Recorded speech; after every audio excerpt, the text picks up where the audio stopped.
Hey YouTube, welcome back to Tinker with Tools. Today we're going to be taking you through my Veto Pro Pac spring promo purchase, so let's go ahead and get into that on Tinker with Tools.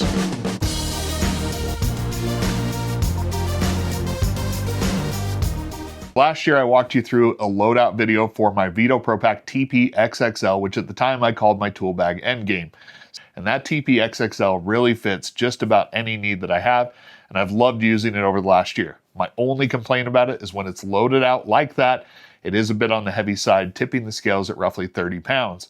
Now, there are going to be times where that is acceptable, but there are other times where I do want to be able to kind of tackle the same types of tasks, but maybe just with a little bit less weight. So when I started looking at the spring promotion this year, that's what I was going for. I actually settled on purchasing this, which is going to be the Veto Pro Pac TP-LDP, and it's described as a large service technician tool pouch. What I like about it is it really does have the exact same form factor as my larger TP-XXL. It's just a little bit shrunken down. So now let's go ahead and walk through the loadout. And first and foremost, we're going to be talking about what's on the outside of the bag. This is going to be the Pica Dry Long Life Automatic Pencil. This is going to be the 3030 model. And really, whether you pick a Pica, you go with a Klein, or some of the other brands that you can get online, just having this type of kind of automatic carpenter pencil, I really do love the features of it. Anytime I start a job, this is going to be the first thing that I go and clip on my pocket. Next thing is going to also be a utility knife. In this case, the Milwaukee Fastback is just tried and true. Now, moving around the right-hand side of the tool bag, this is where I've made a couple of changes, and that's going to be with some accessories or different things from Railer. Now, specifically, the first item is going to be the Railer hex key bit set. It's going to come with 20 different hex keys, both in SAE and metric. Now, the other thing that I'm trying out with this bag is going to be this Railer mini magnetic mat. Basically, just kind of being able to put a spare bit or maybe a couple of screws on here, have it stick. It's something I've seen on other people's tool bags, and I wanted to go ahead and try. Now, attached to the side of the bag is going to be the drill of choice for this bag. It's going to be the Milwaukee M12 subcompact 3/8 inch drill driver. I don't need something super powerful here. Honestly, a lot of drills would be able to kind of fit this bill, but this is one of the more compact options. I also have over here on the table the subcompact impact driver, because there's going to be times when that is what's riding on there. But basically, Milwaukee hit it out of the park with these in terms of just being really, truly subcompact. Does that mean they're perfect? No. But overall, there's a lot of good here, and I think it's something you can really do a lot of work with without necessarily having to go to something bigger and more powerful. Now, in this side pouch, I don't have a lot right now. We've just got the standard Stabila laser distance measure that I've been using for a while. It is excellent to have something like this, and I've found that getting a good one that can keep your measurements, transfer them to your phone if you want, just do a lot of different things. A laser distance measure is going to be something that's in every single tool bag that I have. Now, moving around to the back side, this is basically a tablet pouch. I don't really use it for that. I keep a small case of different wire nuts and Wagos. I also then have my ear protection in here. This is just a simple set of Klein. I do keep some zip ties in here and then just some rubber gloves. And working around to the other side of the tool bag, this is once again where Railer is starting to show through. This is going to be their kind of ball grip keychain bit holders. But really, I just keep my 3 most common used bits on the outside of this. I also have a glove clip, and with that glove clip, I've just got a pair of mechanics gloves. This is going to be one of my longtime favorite brands. I've had various pairs over the last, say, 10 to 15 years. And really kind of loved most of the ones that I've tried, especially this type right here. Now, tape measure I'm going with is going to be familiar. I do have the Stabila BM300. It's just nice. It's easy to read. The pocket clip is phenomenal when I need to take it off and put on my pants. Not the cheapest, but also not really that much more expensive than something you'd pick up at your local hardware store. On the tape roll, I do keep 3 different types of tape. I have these little tiny rolls of blue painter's tape. Then I've just got a simple roll of electrical tape and then a 1-inch roll of duct tape. Those 3 are going to be kind of standard on any tool bag. Now, on the right side pouch, I've got a couple of different tools. I do have a little 1.5-inch putty knife. This is a pretty flexible one, very inexpensive, and then a pretty painter's tool, just in case I need to do anything with that. And then I have just a couple of simple Klein electrical tools. This is going to be an outlet tester and a non-contact voltage tester. So this is kind of the bare bones of what I have in here, just in case I come across any electrical work that I need to do. And then in the lower pocket here, I do just have a little notebook. I find it's really nice to be able to write down different measurements, take quick notes. These are going to be the ones that are kind of on stone paper, so they're meant to be able to get a little bit wet without just completely falling apart. And then last but not least on this side, kind of in the quick access pockets, Milwaukee ink saw, and then a tool light that I've actually switched to recently for specifically this tool bag. This is going to be the Icon foldable kind of work light. And really it's going to give you a standard work light in the end. But then if you want to do the other light modes, and it even has one on the back. Now, this light is also not perfect. There are some things like I wish that pivoted. It's just a pretty versatile, compact, still pretty powerful flashlight. So for kind of slimming down what I had in the other tool bag, it's kind of my all-in-one light. All right, now it's time to go inside the tool bag. And once again, like I said, really just kind of have a large open pouch here that kind of folds over on itself. I love that because it just kind of folds up and out of the way, and then you have full access to all your tools. Now, one of the cool features of a Veto Pro Pac bag is going to be this hook for hanging it on something, either on a wall, a doorknob, basically anything you need, coat rack. This is a nice little feature. It just tucks away in there when you don't need it, but then it's there when you do need it. Now, moving kind of from one side of the bag over to the next. First thing I'm going to have is just a aluminum torpedo level. This is going to be a Milwaukee version, but really you just want a nice compact level. Now along the back, I do keep a Vessel electric screwdriver. This is a screwdriver I've had for a while. It's actually gotten pretty affordable here in the US, $45 for this one. Not super high torque, but you can use it as a regular screwdriver too. It is going to accept standard bits because this is a US version. Really simple functionality. Now, traditionally in a tool bag, I am going to prefer to have both a standard slotted and a Phillips head screwdriver. This is one of the compromises I've made in terms of lighter weight. I went with the Klein Tools Fast Bet True Grip screwdriver, and really this is going to give me both a Phillips and a slotted all-in-one, but then this one is going to basically accept pretty much any type of bit that I have in here as well. Makes it nice to have a lot of compatibility here, and the best part, this is like $15. This is one of those places where you don't need to spend a lot of money to have what I think is a really nice screwdriver. Now, next up, I always will have a ratcheting screwdriver, and the one that makes it into each and every bag that is going to be the Linus Tech Tip screwdriver. This is actually the second one I purchased. It's a good, high quality screwdriver. I love the super low back drag. It actually has decent bit selection that I find pretty versatile for the variety of tasks that I do. It's not the cheapest screwdriver, but the Mega Pro that I'd recommend, for example, that used to be about $40 is now all the way up to $60. So this is actually getting almost more affordable as other prices rise. They've kind of stayed the same. Really great screwdriver, definitely worth checking out in my opinion. I also keep a Makita XPS 6-inch bit holder. It's just a magnetic bit holder. It's really nice if you need to get a little bit more extension on there. And then the main bit holder I use is going to be this Wekas Centrofix. It is a really solid and secure way of holding bits, but then also it can accept from like a 1-inch bit all the way up to some of the larger bits. It locks them in, holds them really secure. It is easily the best one that I've found. Definitely worth having in my tool bag. Now, something I'm adding this year, basically it's something that was suggested when I did kind of the budget-friendly tool bag. I actually recently picked up a 4-pack of these Tekton kind of mini pocket pry bars.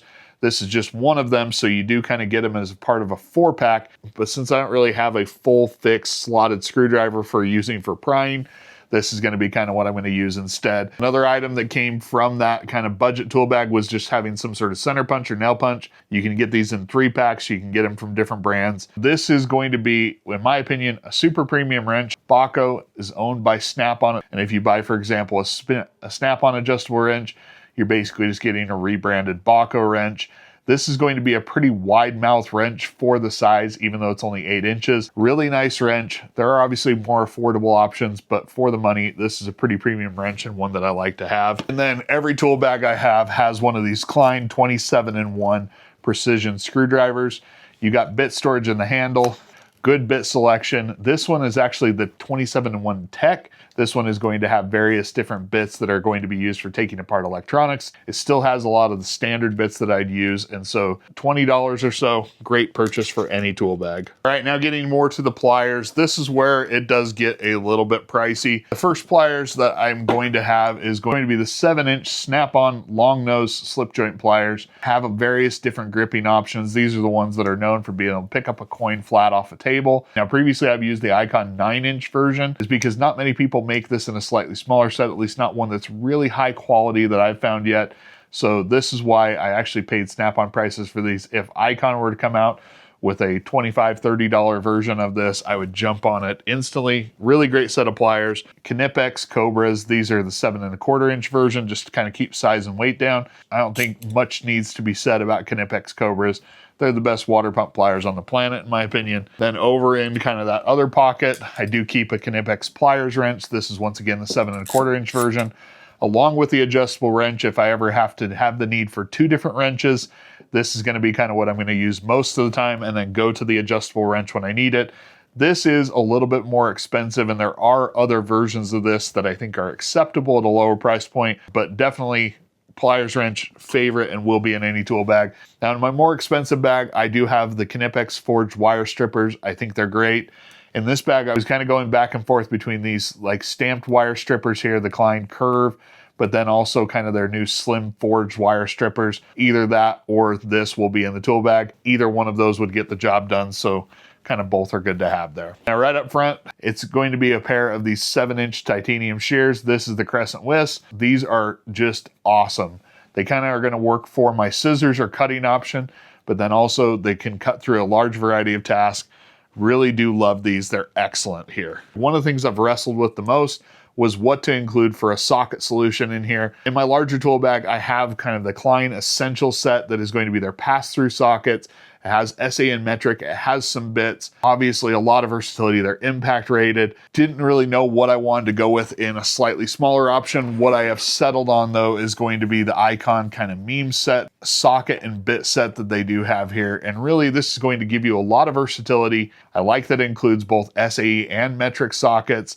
These carry a lifetime warranty. It does have a small 1/4 inch ratchet. Unlike the slightly smaller set that's just the bit set, this actually has a 1/4 inch square drive on here, and then there's an adapter for the bits should you want to do that. The bits also work in the end of the handle or in the extension. The overall, it's got a really nice case on it. For a lot of work, you could take just this out and get a ton of work done. Now, pairing with that socket set, when I was trying to decide if I was going with 1/4 inch, one of the things that kind of tipped me in favor of a 1/4 inch is the Speed L wrench from Vessel. This is something that I first saw on Morgan's Maintenance. Now, the beauty of this, it is 1/4 inch drive, 1/4 inch square drive on here. So you can have something you can get quite a bit of torque on, especially compared to that tiny little ratchet. Any of the sockets in there are going to work on this. On the other end, when you have that in the up position, this now becomes a bit driver. So once again, I can use this kind of as a bit driver, and because it is a speed handle, if I hold onto the Vessel here, I can spin this around pretty quick. But if I slot this back now, that is now going to be a wobble extension as well, where I can kind of get into a kind of a funny angle by having that on there. I really think this, in combination with some of the other things in the bag, becomes a very versatile solution for what I'm doing here. I didn't put a set of dedicated hex keys in here, but if I take any one of my hex bits, slot it in here, now I basically have a pretty large format hex key. It works with everything in that Icon kit. This just added a lot of versatility. Now right now, there's one thing missing in this that is going to be coming tomorrow. I'll make sure to include some footage of it, but I am including a 12-inch S-wing hammer. I had tried the leather-wrapped S-wing hammer and just did not love the grip. I always felt like it was just kind of slippery. So I'm trying kind of the standard blue S-wing grip.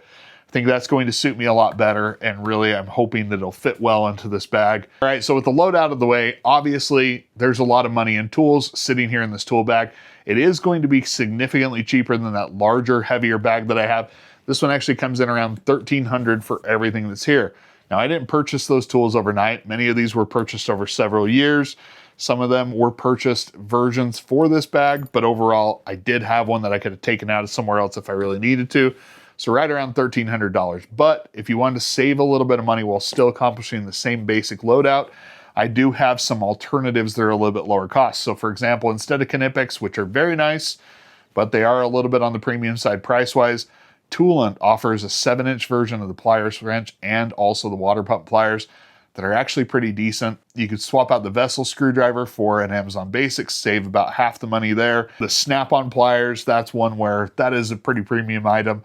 They do have a version from WorkPro that's an 8-inch version. I don't think the quality is as good, but overall they do give you the same features. The Icon socket set, for example, Cobalt makes something that has the same overall functionality, just maybe not quite as nice and doesn't carry that lifetime warranty necessarily.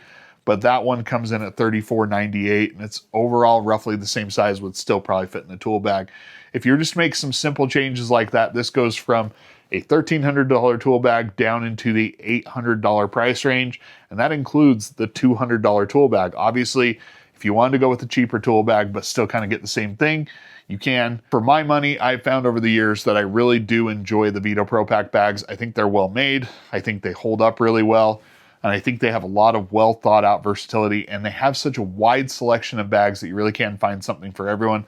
I'll state it once again, if you're going to be buying a Veto bag, now is the time to do it during the spring promotion. I'll have links to that so you can check out this bag and any of their other bags. Be sure to go ahead and check those out.